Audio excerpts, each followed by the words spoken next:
Lahore high court نے بانی P T I کی تمام مقدمات میں عبوری ضمانت دینے کی استدعا مسترد کر دی۔ جسٹس فاروق حیدر نے بانی پی ٹی آئی کی ہمشیرہ نورین نیازی کی درخواست پر سماعت کی۔ لاہور ہائی کورٹ نے بانی پی ٹی آئی کی تمام مقدمات میں عبوری ضمانت دینے کی استدعا مسترد کر دی۔ لاہور ہائی کورٹ نے بانی پی ٹی آئی کے خلاف درج مقدمات کی تفصیلات کے لیے دائر درخواست پر سماعت کی۔ عدالت کو آگاہ کیا گیا کہ بانی پی ٹی آئی پر اسلام آباد میں 62 اور پنجاب میں 54 مقدمات درج ہیں۔ درخواست گزار کے وکیل کی جانب سے موقف اپنایا گیا کہ بانی پی ٹی آئی کو تمام مقدمات میں عبوری ضمانت فراہم کی جائے۔ دوران سماعت محکمہ داخلہ پنجاب اور وفاق کی جانب سے بانی پی ٹی آئی پر مقدمات کی رپورٹس عدالت میں پیش کی گئیں۔ رپورٹ میں بتایا گیا کہ محکمہ داخلہ پنجاب کی جانب سے بانی پی ٹی آئی کے خلاف کوئی بھی مقدمہ درج نہیں۔ وفاقی حکومت کے وکیل نے عدالت کو آگاہ کیا کہ بانی پی ٹی آئی کے خلاف اسلام آباد پولیس نے 62 کیسز درج کر رکھے ہیں۔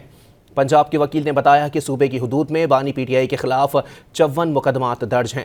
لاہور ہائی کورٹ نے بانی پی ٹی آئی کی تمام مقدمات میں عبوری ضمانت دینے کی استدعا مسترد کر دی۔ عدالت نے قرار دیا کہ ملزم کا ضمانت قبل از گرفتاری کے لیے عدالت کے روبرو پیش ہونا ضروری ہے۔ عدالت نے تمام رپورٹس کی روشنی میں درخواست نمٹا دی۔ مزید نیوز اپ ڈیٹس اور ڈیجیٹل سٹوریز کے لیے سبسکرائب کریں ڈان نیوز پاکستان۔